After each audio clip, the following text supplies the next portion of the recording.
dan salam sejahtera semua murid-murid.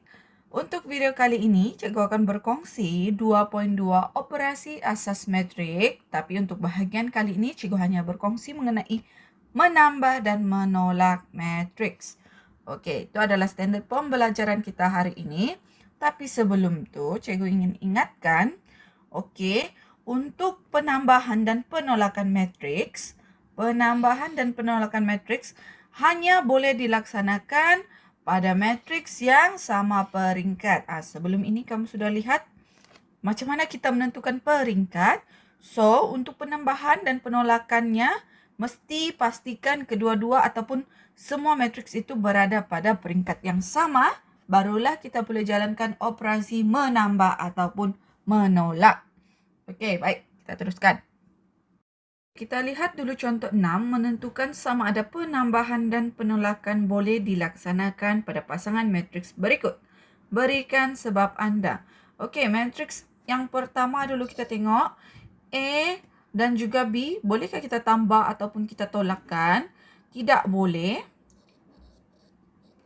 Sebab dia punya matriks tidak sama peringkat. Okey. Yang ni pula. Ini adalah matriks 1, 2. Ni pun, D pun, ini C kan? D pun sama. 1 dengan 2. So, kedua-dua matriks ini boleh kita laksanakan. Boleh dilaksanakan. Okey. Untuk E dan F pun sama. Sebab ini adalah matriks 2 kali 2. Ini pun matriks 2 kali 2. So, matriks E dan F boleh juga dilaksanakan tambah dan laksanakan penambahan dan juga penolakan. Untuk E tidak boleh. Sebab kalau kita lihat ini adalah G2 adalah matriks 2, 1. H2 adalah matriks 2, 2. Okey. Kita teruskan. Sekarang kita lihat contoh 7. Diberi matriks C. Ni 10, negatif 8, 4, 6, negatif 11, 7. Matriks D 14, negatif 2, 1, negatif 3, 5, 9. Matriks P negatif 2, 5 per 6, 6, 7.4.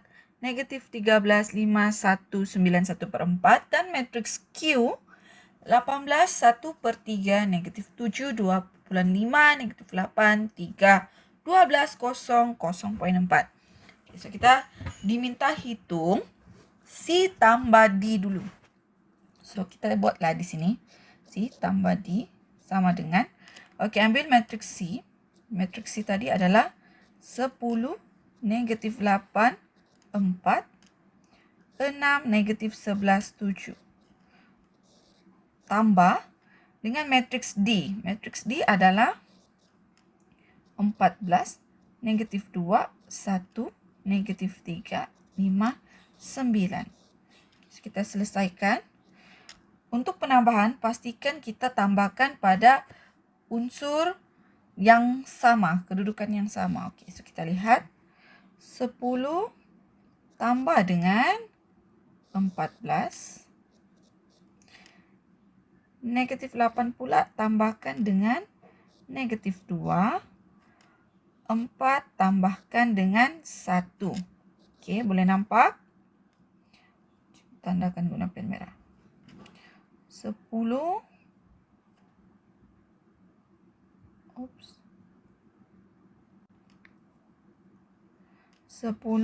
dengan 14, 8 dengan negatif 2, 4 dengan 1.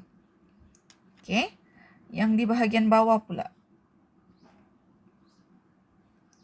So, 6 tambahkan dengan negatif 3, negatif 11 tambahkan dengan 5, 7 tambahkan dengan 9. Kita selesaikanlah. 10 tambah 14 adalah 24. Negatif 8 tambah negatif 2. So, di sini akan jadi negatif. Sebab positif dengan negatif. So, Negatif 8 tolak 2. So, kita akan dapat negatif 10. Okey, lepas 4 tambah 1 adalah 5. Bawah ni 6 tambah negatif 3. So, sini akan jadi tolak. So, 6 tolak 3 adalah 3. Negatif 11 tambah 5 akan jadi negatif 6. 7 tambah 9 akan jadi 9, 16. Okey. Siap. So, inilah jawapan kita. Okey. Baik, so untuk soalan B, P tolak Q, kita ambilkan matriks P. Ni tadi, P. Tolak dengan matriks Q. Okey, so kita akan selesaikan. Okey, pastikan kita tolak ikut unsur yang sama ya. Kedudukan unsur yang sama. Contohnya yang ini berada pada kedudukan E11, sini pun E11. Okey. So, kita selesaikan dulu. Negatif 2 tolak dengan 18. 5/6 tolak dengan 1/3. 6 tolak dengan, tu ada negatif kan. So, kita letakkan kurungan supaya kita tidak silap. Negatif 7.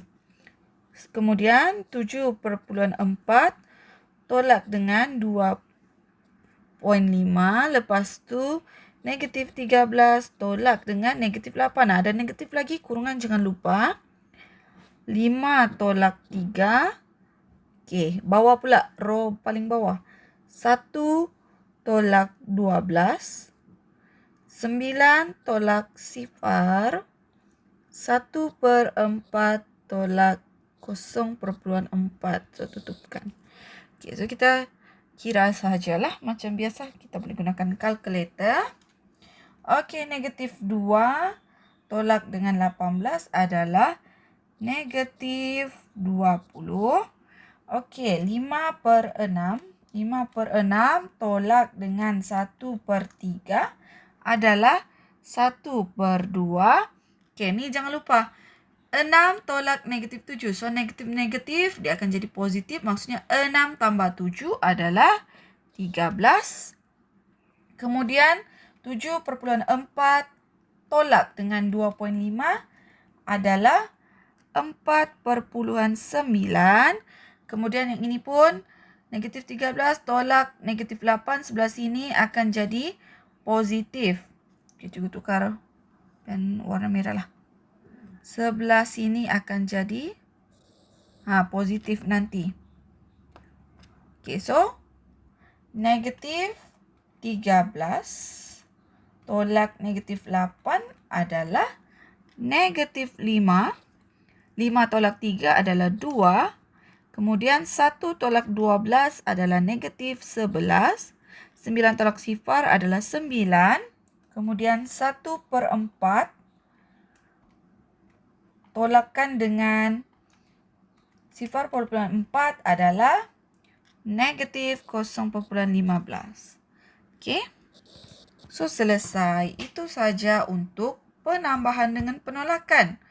Okey, sekiranya dia sudah bagi semua nilai matriks itu. Okey.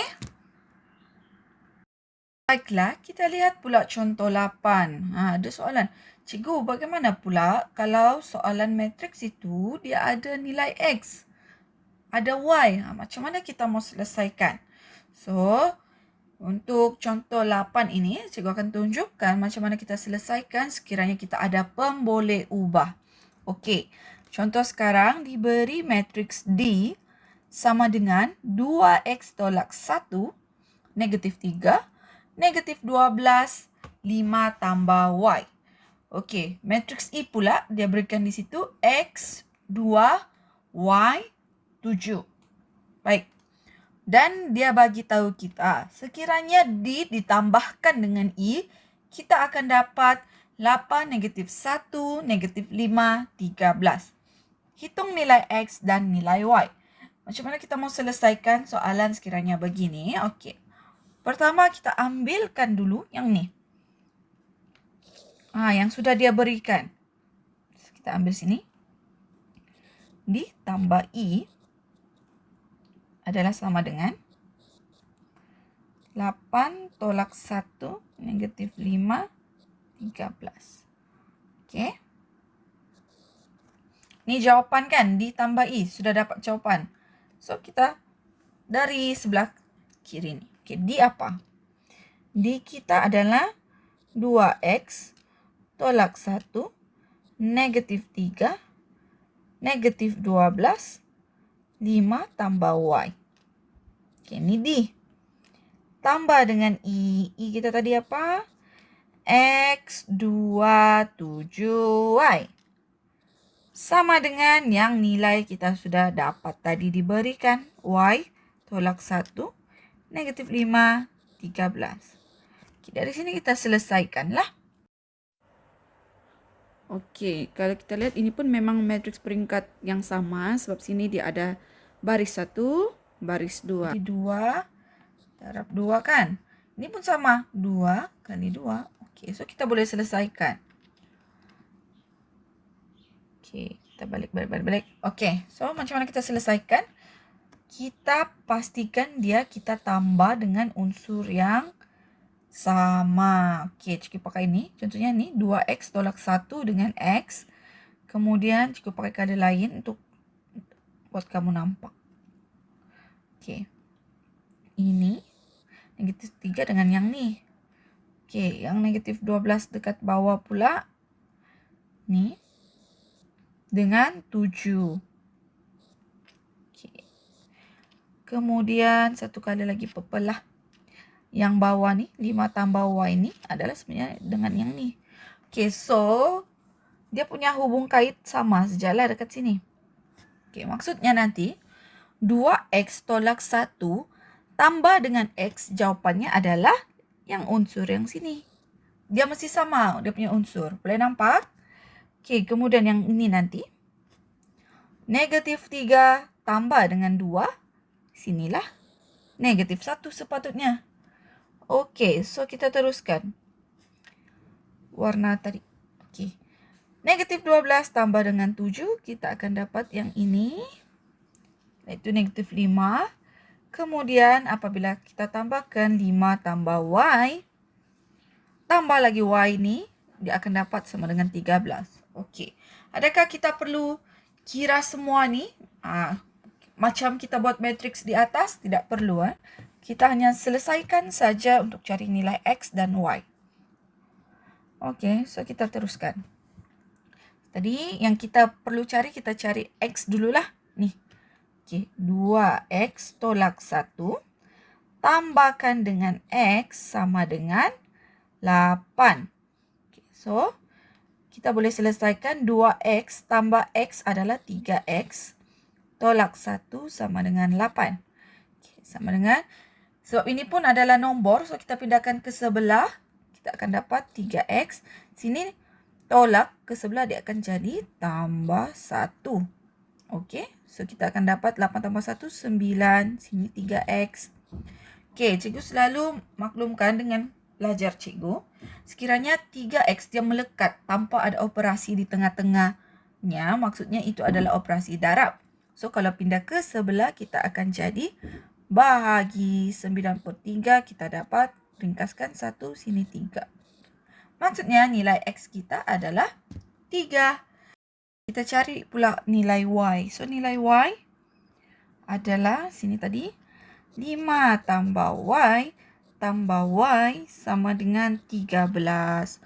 Okay, so, 5 tambah Y dengan Y adalah 2Y sama dengan 13. Okey, so kita mau selesaikan 2Y. Yang 5 ni kita kena pindah ke sebelah. So, dia akan jadi tolak sebab asalnya dia tambahkan sebelah sana. Okey, so sini 2Y. 13 tolak 5 adalah 8. So, 2Y sini. Kita mau dapatkan nilai Y sahaja. Cikgu cakap kalau dia melekat tanpa ada operasi di tengah, itu adalah operasi darab. So, kalau pindah ke sebelah, dia akan jadi bahagi. So, kita ringkaskan. Sini kita akan dapat 4. So, maka nilai X kita adalah 3 dan nilai Y kita adalah 4. Begitu sahaja. Senang saja kan? Okay. Sampai sini saja video cikgu untuk hari ini. Cikgu harap video ini bermanfaat untuk kamu semua. Okey, jangan lupa like, share dan subscribe channel Cikgu Suri Education Channel. Sekian, Assalamualaikum warahmatullahi wabarakatuh.